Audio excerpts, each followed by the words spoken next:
একটি গ্রামে অনেক সুন্দর জাদুর একটি সোনার গাছ ছিল, যে গাছের ফলগুলো ছিল সোনা হীরা মণিমুক্তার। এবং সেই গাছটি সেই গ্রামের প্রত্যেককে সাহায্য করত। কোনো মানুষ যদি নিজের সমস্যা নিয়ে তার কাছে আসতো, তখনই সেই গাছটি তাকে সাহায্য করত। জাদুর সোনার গাছ, সামনে আমার মেয়ের বিয়ে, আর ওর গহনা বানাতে হবে, এই জন্য আমাকে কিছু টাকা দাও, দয়া করে আমাকে সাহায্য করো। কেন নয়, হ্যাঁ অবশ্যই বুড়িমা, তুমি অবশ্যই আমার থেকে টাকা পাবে, তুমি চিন্তা করো না। যতদিন পর্যন্ত তোমাদের গ্রামে এই জাদুর সোনার গাছ আছে, ততদিন পর্যন্ত তোমাদের ধন সম্পদের কোনো অভাব হবে না। আমি এখনই আপনাকে অনেক সোনা দিচ্ছি, যার সাহায্যে আপনি আপনার মেয়ের বিয়ে অনেক বড়ভাবে দিতে পারবেন। এমনটা বলে সেই জাদুর সোনার গাছ বৃদ্ধা মহিলাকে অনেকগুলো সোনা দেয়, এবং তারা খুশি হয়ে সেই সোনাগুলো নিয়ে সেখান থেকে চলে যায়। এমনভাবেই যে কেউ সেই জাদুর সোনার গাছকে নিজের সমস্যার কথা বললে জাদুর সোনার গাছ চুটকিতে সেটার সমাধান করে দিত। সোনাপুর নামক ওই গ্রামেই স্বপ্না নামের একটি এতিম মেয়ে বসবাস করত, যে সবসময় জাদুর সোনার গাছের আশেপাশে পরিষ্কার করত, আর কখনো তার থেকে ধন সম্পদ চাইতো না। এমনই একদিন সে জাদুর সোনার গাছের আশেপাশে পরিষ্কার করছিল। তখন জাদুর সোনার গাছ তাকে বলে, স্বপ্না, তুমি কত ভালো, কোনো লোভ ছাড়াই তুমি আমার কত সেবা করো, সময় মতো পানি দাও, পরিষ্কার করো, আর এর পরিবর্তে আমার থেকে কখনো কিছু চাও না, সবসময় পরিশ্রম করে জীবন কাটাও। অন্যদিকে এই গ্রামবাসীরা কিছু হতে না হতেই আমার কাছে চলে আসে এই নেওয়ার জন্য, ওই নেওয়ার জন্য, আর ওরা আমার জন্য কখনোই কিছু করে না। জাদুর সোনার গাছ, আপনি যেভাবে আমাদের গ্রামবাসীদেরকে সাহায্য করেন, এটা দেখে আমার খুব ভালো লাগে। যদি কেউ আপনার সেবা না করে, এতে কি হয়েছে, আমি তো আছি আপনার সেবা করার জন্য। এই পৃথিবী খাই, আর এরপর খুব তাড়াতাড়ি আপনার কাছে চলে আসি। আপনার কাছে বসে আপনার সেবা যত্ন করে আমার খুব ভালো লাগে। স্বপ্না, তুমি সবসময় আমার সঙ্গে এইভাবেই থেকো, তোমার সঙ্গে থাকতে আমারও খুব ভালো লাগে। এমনভাবেই সেই গাছ এবং স্বপ্না হাসি খুশিতে নিজেদের জীবন কাটাচ্ছিল। হঠাৎ করেই একবার গ্রামে অনেক বড় একজন জাদুকরনী আসে, এবং সে গ্রামে আসার পর ভাবে, আমি শুনেছি এই গ্রামে নাকি জাদুর সোনার গাছ আছে, যেটার ফলও হয় হীরা মণিমুক্তার। যদি এই কথাটি সত্যিই হয়, তাহলে আমিও শক্তি অর্জন করে অনেক বেশি শক্তিশালী হয়ে যাব। যদি এই কথাটি মিথ্যা হয়, তাহলে আমার এখানে আসা পুরোপুরিভাবে ব্যর্থ হয়ে যাবে। আমাকে সত্যিটা জানতে হবে, এই কথা সত্যি নাকি মিথ্যা। এমনটা ভেবে সেই জাদুকরনী একবার জাদুর সোনার গাছের কাছে যায় এবং তাকে বলে, হে জাদুর সোনার গাছ, আমি শুনেছি যে তুমি সবসময় বিপদগ্রস্ত মানুষদেরকে সাহায্য করো। আমি অনেক দূর থেকে এসেছি, আমি একজন মুসাফির, কিন্তু আমার কাছে যা টাকা ছিল সব শেষ হয়ে গেছে। এখন আমার কাছে আর একটাও টাকা নেই, আমি বাড়িতে যাব কিভাবে? তুমি কি আমাকে সাহায্য করতে পারবে? তুমি তোমার জাদুর সোনার গাছ থেকে আমাকে কিছু টাকা দিতে পারবে? আপনি বিপদে পড়েছেন আর আমি আপনাকে সাহায্য করব না, এমনটা তো কখনো হতে পারে না। আমি আপনাকে এক্ষুনি টাকা দিচ্ছি, আর এই টাকাগুলোর সাহায্যে তুমি খুব সহজেই তোমার বাড়িতে চলে যেতে পারবে এবং হাসি খুশিতে জীবন কাটাতে পারবে। এমনটা বলে সেই জাদুর সোনার গাছ সেই দুষ্ট জাদুকরনীকে অনেক হীরা মণিমুক্তা এবং অনেকগুলো টাকা দিয়ে দেয়, যেগুলো দেখে সেই জাদুকরনী ভীষণ অবাক হয়, এবং সে একটা মুচকি হেসে সেখান থেকে সেই ধন সম্পদগুলো নিয়ে চলে যায়। এবং রাত হবার পর সে দ্বিতীয়বার আবারও সেই জাদুর সোনার গাছের কাছে আসে এবং গাছকে বলে, বোকা জাদুর সোনার গাছ, তুই অনেক বড় ভুল করেছিস আমাকে নিজের জাদু দেখিয়ে। এখন আমি তোর সকল জাদু কেড়ে নেব আর অনেক বেশি শক্তিশালী হয়ে যাব, এতটাও শক্তিশালী যে আমার থেকে বেশি শক্তিশালী আর কেউ থাকবে না। আর এখন এই রাতের অন্ধকারে আমাকে কেউ আটকাতে পারবে না। আমি তোমাকে এত বড় সাহায্য করলাম আর তুমি আমাকে মারতে চাও? দয়া করে আমার এত বড় ক্ষতি করো না। যদি তুমি আমার শক্তি কেড়ে নাও, তাহলে আমি আর জীবিত থাকবো না। দয়া করে আমার সঙ্গে এমনটা করো না। দেখো, এই গ্রামবাসী আমার কারণে অনেক খুশি আছে, ওদের কোনো সমস্যা হলে আমি সেটার সমাধান করে দিই। দয়া করে এই গ্রামবাসীদের খুশিকে, ওদের মুখের হাসিকে কেড়ে নিও না। দয়া করো, তুমি দয়া করে আমার শক্তি কেড়ে নিও না। দেখো, আমি তোমার সামনে হাত জোর করছি, আমার শক্তি কেড়ে নিও না, এইভাবে আমার ওপরে অন্যায় করো না। এমনভাবেই সেই জাদুর সোনার গাছ সেই জাদুকরনীর সামনে অনেক হাত জোর করে, তার সামনে অনেক কান্না করে। কিন্তু নিষ্ঠুর লোভী জাদুকরনী তার একটা কথাও শোনে না এবং নিজের জাদুর শক্তির দ্বারা তার থেকে তার সকল জাদু শক্তি ছিনিয়ে নেয় এবং সে খুশি হয়ে হাসতে হাসতে সেখান থেকে চলে যায়। সকাল হবার পর যখন সকল গ্রামবাসীরা সেই জাদুর সোনার গাছকে দেখে তখন তারা ভীষণ অবাক হয়। তাদের পায়ের নিচের মাটি সরে যায়, কারণ সেই গাছটি পুরোপুরিভাবে কালো হয়ে গিয়েছিল, তার মধ্যে প্রাণ বলে কিছুই ছিল না। তারা নিজেদের মধ্যে বলাবলি করছিল, আরে আরে এই গাছটি তো মরে গেছে, এখন এই গাছটির আর কী কাজ, ও আর জীবিত নেই, ও এখন আমাদের আর ধন সম্পদও দেবে না, আর অথচ অনেকগুলো জায়গা ঘিরে রেখেছে, এই গাছটিকে রেখে আমাদের কী লাভ, এই গাছ থেকে আমরা ফল তো পাবো।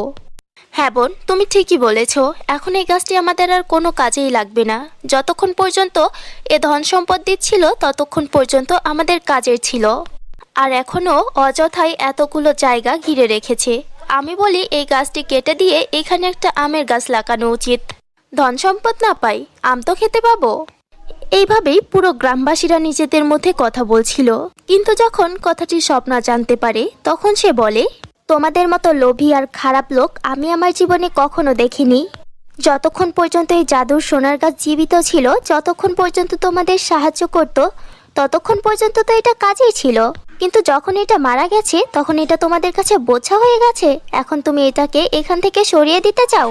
তোমাদের তো খোঁজ করা উচিত যে এর এই অবস্থা কে করেছে, কে মেরেছে একে, আপনাদের ওনাকে ধরা উচিত। আমি কিছুতেই এই গাছটিকে কাটতে দিব না, এই গাছটি যেমনই থাকুক, যেই অবস্থাতেই থাকুক, এইখানেই থাকবে। আরে আরে দেখেছো, এই মেয়েটি আমাদের সামনে দাঁড়িয়ে কেমনভাবে কথা বলছে, এর আগে পিছে তো কেউ নেই, তুই আমাদের আটকাবি এই গাছটি কাটার থেকে? আমিও দেখি তুই কিভাবে গাছটি কাটার থেকে আমাদেরকে আটকাস। যদি কেউ এক পা সামনে এগিয়েছো তাহলে আমি কিন্তু নিজের জীবন দিয়ে দিব, আর এর পুরো দায়ভার তোমাদের গ্রামবাসীদের ওপর গিয়ে পড়বে। এরপর পুলিশের হাত থেকে কে বাঁচাবে তোমাদের? আর এই কথাটি আমি সত্যি বলছি, এখন যদি কারো সাহস থাকে তাহলে গাছের দিকে এগিয়ে দেখাও। কেউ যদি জাদুর সোনার গাছের দিকে চোখ তুলেও দেখো তাহলে আমি কিন্তু আত্মহত্যা করব, আর পুরো দায়ভার তোমাদের ওপর গিয়ে পড়বে। এবার তোমরা ভেবেচিন্তে সিদ্ধান্ত নাও যে কি করবে। স্বপ্নার এমন কথা শুনে গ্রামবাসীরা ভয় পেয়ে যায় এবং তারা সেখান থেকে চলে যায়, এবং স্বপ্না সেই গাছের নিচে বসে পড়ে এবং সে অনেক কান্না করে। সে বাড়িতে যায় না, খায় না, কোনো কাজ করে না, শুধু সেই গাছের নিচে বসে কান্না করতে থাকে। জাদুর সোনার গাছ, আমার তোমাকে খুব মনে পড়ছে, 2 দিন হয়ে গেল তোমার সাথে কোনো কথা বলিনি, তুমি চলে যাওয়াতে আমার অনেক কষ্ট হচ্ছে, জানি না কে তোমার সঙ্গে এত নিষ্ঠুরতা করেছে। যদিও আমার সামনে চলে আসে না তাহলে ওর জীবন নিয়ে নিব, যখন তুমি ছিলে তখন আমার বাবা মায়ের কথা খুব কম মনে পড়তো, এমনটা মনে হতো যেন তুমি আমার বাবা মা, কখনো একাকিত্ব বুঝতে পারিনি। কিন্তু আজকে আমি নিজেকে খুব একা মনে করছি, যদি আমি তোমার জন্য কিছু করতে পারতাম, যদি আমি তোমাকে দ্বিতীয়বার জীবিত করে তুলতে পারতাম তাহলে কত ভালো হতো, কিন্তু এসব কিভাবে হবে আমি তো কিচ্ছু বুঝতে পারছি না। আর এই স্বার্থপর গ্রামবাসীরা তোমাকে এখান থেকে সরাতে চায়, কিন্তু আমি জীবিত থাকা পর্যন্ত এটা কখনোই সম্ভব হবে না। আমার তোমাকে খুব মনে পড়ছে, কোথায় চলে গেলে তুমি? এমনভাবেই স্বপ্না সেই গাছের নিচে বসে অনেক কান্না করছিল, আর সেই গাছের শিকড়ে স্বপ্নার চোখের কিছু অশ্রু পড়ে।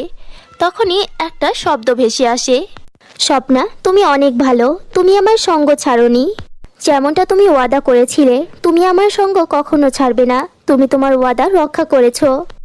আমার ভিতরে এখনো কিছুটা জান বেঁচে আছে, কিন্তু আমি বেশিক্ষণ বাঁচব না।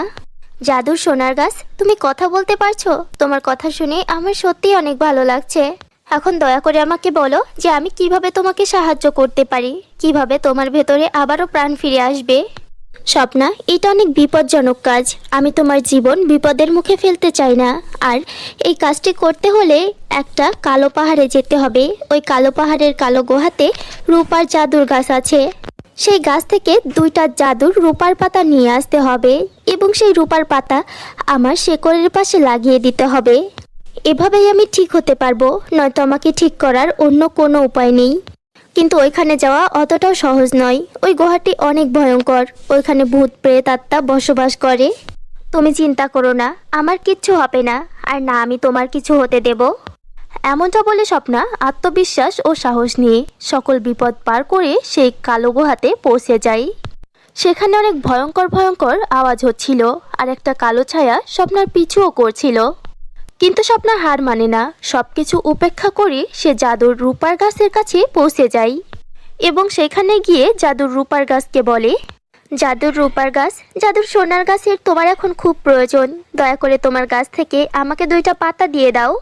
স্বপ্না এমনভাবে মায়াবী গলায় বলছিল যে জাদুর রূপার গাছ তাকে সাহায্য না করে থাকতেই পারে না এবং সে নিজের রূপার গাছ থেকে স্বপ্নাকে 2টা পাতা দিয়ে দেয়। জাদুর রূপার গাছের রূপার পাতা পেয়ে স্বপ্না অনেক খুশি হয় এবং সে নিজের গ্রামে চলে আসে এবং সে সেই পাতা 2টি নিজের গ্রামে জাদুর সোনার গাছের নিচে লাগিয়ে দেয়। সঙ্গে সঙ্গে সেই সোনার গাছে আবারও প্রাণ ফিরে আসে এবং সে অনেক খুশি হয় আর স্বপ্নাকে বলে, সত্যি স্বপ্না, আমার তোমাকে ধন্যবাদ জানানোর কোনো ভাষা নেই। যদি আমার আপন কেউ থাকতো তাহলেও সে আমার জন্য এতটা করতো না যতটা তুমি আমার জন্য করেছো। তুমি কখনো ধন সম্পদের লোভ করনি, আমার থেকে কখনো কিছু চাওনি, অথচ আমার সেবা করেছো আর এখন আমার জন্য এত কিছু করলে। আমার জন্য নিজের জীবন দেবে বলেছো। তুমি পুরো গ্রামবাসীদের সঙ্গে একাই লড়েছো। সত্যি তুমি অনেক ভালো। তোমার মতো খুব কম মানুষই হয়। জাদুর সোনার গাছ, এটা বলে তুমি আমাকে সত্যি অনেক ঋণী করে দিলে। আমি তো তোমাকে পর ভাবি না, আমি তোমাকে আপন ভাবি। আর হ্যাঁ, আজকের পর থেকে তুমি আর কখনো কাউকে সাহায্য করবে না। তুমি একটা সাধারণ গাছ হয়ে যাবে আর সাধারণ যেমন ফল হয় গাছে তেমন ফল দিবে, নয়তো দ্বিতীয়বার তোমার শক্তির কেউ অপব্যবহার করে ফেলবে। এবার তো আমি তোমাকে বাঁচিয়ে নিলাম, কিন্তু জানি না দ্বিতীয়বার তোমাকে বাঁচাতে পারবো কিনা। আমাকে কথা দাও আর কখনো নিজের জাদুর শক্তি কারোর সামনে আনবে না। স্বপ্না, এটা তো তুমি ঠিকই বলেছো। যদি তুমি না থাকতে আর ওই জাদুর রূপার গাছ নিজের গাছ থেকে পাতা না দিত, তাহলে আমি কখনোই আবার আগের মতো হতে পারতাম না। ওই জাদুকরনিও মরতো না আর ওর শক্তিও কখনো আমার কাছে ফিরে আসতো না। তোমার কারণে এখন থেকে আমি সাধারণ হয়ে যাব আর আমার গাছে, আর আমি যাদেরকে এতদিন সাহায্য করে এসেছি তারা আমাকে সাহায্য করে। আর এখন থেকে তোমার কাজ করার কোনো প্রয়োজন নেই। ঠিক আছে, আমাকে কথা দাও।